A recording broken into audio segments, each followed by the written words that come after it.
선지자의 제자들의 아내 중에 한 여인이 엘리사에게 부르짖어 이르되 당신의 종 나의 남편이 이미 죽었는데 당신의 종이 여호와를 경외한 줄은 당신이 아시는 바니이다. 이제 빚준 사람이 와서 나의 두 아이를 데려가 그의 종을 삼고자 하나이다. 내가 너를 위하여 어떻게 하랴? 내 집에 무엇이 있는지 내게 말하라. 계집종의 집에 기름 한 그릇 외에는 아무것도 없나이다. 너는 밖에 나가서 모든 이웃에게 그릇을 빌리라. 빈 그릇을 빌리되 조금 빌리지 말고 너는 네 두 아들과 함께 들어가서 문을 닫고 그 모든 그릇에 기름을 부어서 차는 대로 옮겨 놓으라. 여인이 물러가서 그의 두 아들과 함께 문을 닫은 후에 그들은 그릇을 그에게로 가져오고 그는 부었더니 그릇에 다 찬지라. 여인이 아들에게 이르되 또 그릇을 내게로 가져오라. 다른 그릇이 없나이다.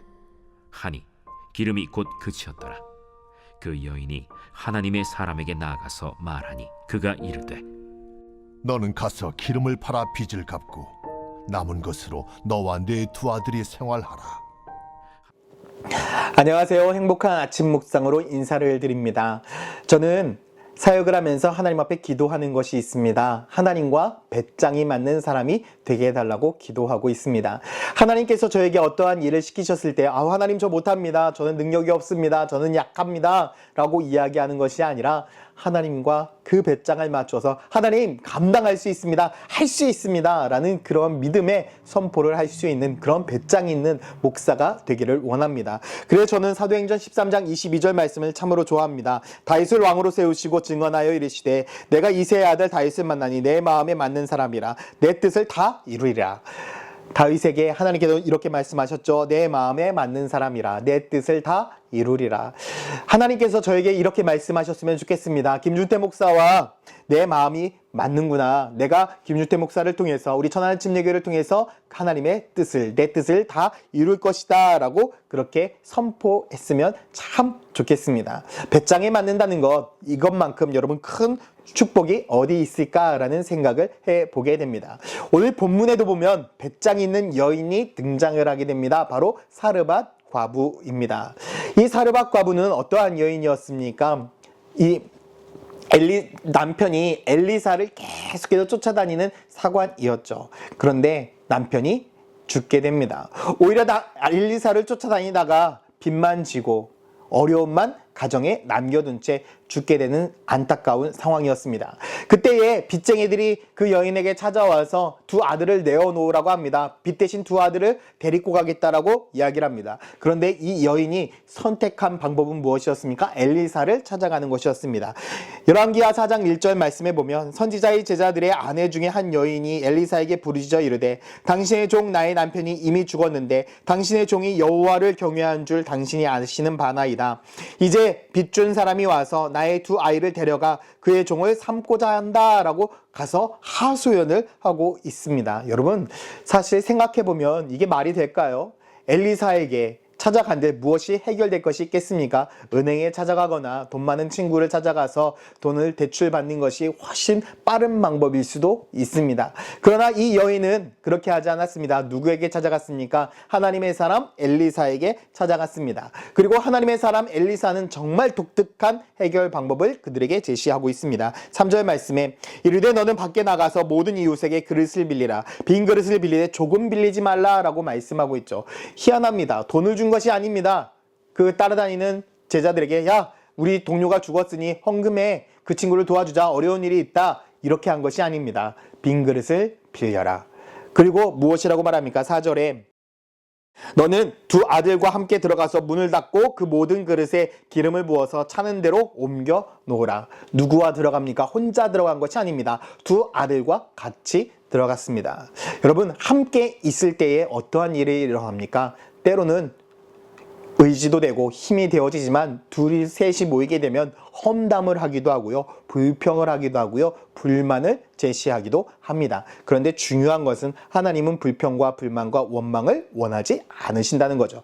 만약 이 셋이서 문을 닫고 기름을 붓고 있었을 때에 불평하고 원망하고 불만을 터뜨렸다면 어떤 일이 일어났을까? 저는 당장 하나님의 기적이 멈추었을 것이라고 생각합니다. 그런데 이들은 그렇게 하지 않았습니다. 어떻게 했습니까? 5절 말씀에 보면 여인이 물러가서 그의 두 아들과 함께 문을 닫은 후에 그들은 그릇을 그에게 가져오고 그는 부었다라고 말씀을 하고 있죠. 그들은 성경 어디에도 불평불만했다는 이야기가 나오지 않습니다. 그리고 왜 그렇게 해야 되느냐고 이유도 묻지 않았습니다. 엘리사가 시키는 대로 그대로 행했습니다. 믿음의 행동을 한 것입니다. 아마 이 여인은 그릇을 빌릴 수 있을 만큼 최대한으로 빌렸을 것입니다. 모든 그릇이란 그릇은 다 빌려왔을 것입니다. 이 여인은 배짱 있는 여인이었습니다. 사르밧 과부는 단순히 투덜투덜대면서 왜 이렇게 해야 되는지 이유를 묻지 않았습니다. 믿음으로 행했습니다. 하나님의 사람이었기 때문에. 여러분들은 어떻게 살아가고 계십니까? 하나님의 말씀에 여러분 사르밧 과부처럼 믿음으로 반응을 하고 계십니까? 아니면 불평과 불만으로 하나님이 나를 이해시켜 달라고 여러분 이야기하고 있습니까? 사르밧 과부는 자기 자신을 이해시켜 달라고 이야기하지 않습니다. 오로지 믿음으로 반응합니다. 이것이 배짱입니다. 저는 우리 천안침례교회가 믿음으로 반응하는 배짱 있는 교회가 되기를 예수님의 이름으로 축원드립니다. 하나님의 말씀이 우리들에게 임할 때에 하나님 아멘입니다. 저희를 통해서 일하실 하나님의 놀라운 역사를 기대합니다. 라고 이야기하는 축복이 있기를 소망합니다. 어떠한 사람들처럼 그거 왜 해야 됩니까? 그거 할 수 있는 능력이 됩니까? 아닙니다. 우린 할 수 없습니다. 능력이 안 됩니다. 불평하고 불만하고 하는 것이 아니라 아멘. 주님께서 우리에게 시키셨다고 한다면 그 일은 우리가 감당할 수 있습니다. 우리에게 하나님께서 능력을 주실 것입니다. 은혜를 주실 것입니다. 라고 믿음으로 반응했으면 좋겠습니다. 그렇게 믿음으로 반응할 때에 하나님께서는 사르밧 과부를 통해서 놀라운 역사를 이루셨고 그 빌린 모든 그 그릇을 다 채우고 나서야 기름이 멈추는 놀라운 역사를 경험했던 것처럼 우리 천안침례교회에도 하나님과 배짱을 맞출 때에 하나님께서 우리의 곳간을 채우시고 우리의 삶의 모든 것들을 채우셔서 하나님의 일을 감당케 하는 축복이 임할 줄 믿습니다. 우리 천안침례교회 그리고 천안침례교회 성도들이 하나님과 배짱을 맞추어 나아갈 수 있는 그러한 믿음의 성도가 되기를 소망합니다. 그래서 영적 배짱을 갖추어서 거룩한 하나님 나라를 위하여 영광을 위하여 살아가는 저와 여러분들 되기를 간절히 소망합니다. 기도하겠습니다. 사랑과 은혜의 아버지 하나님, 오늘 하루도 우리가 주 예수 그리스도 앞에 나아갑니다. 영적 배짱이 주님과 맞는 거룩한 사람이 되어서 정말 주님께서 우리들에게 말씀하시는 모든 것에 순종하며 살아갈 수 있는 믿음의 성도가 되게 하여 주시옵소서. 감사드리며 예수 그리스도의 이름으로 기도드렸습니다. 아멘.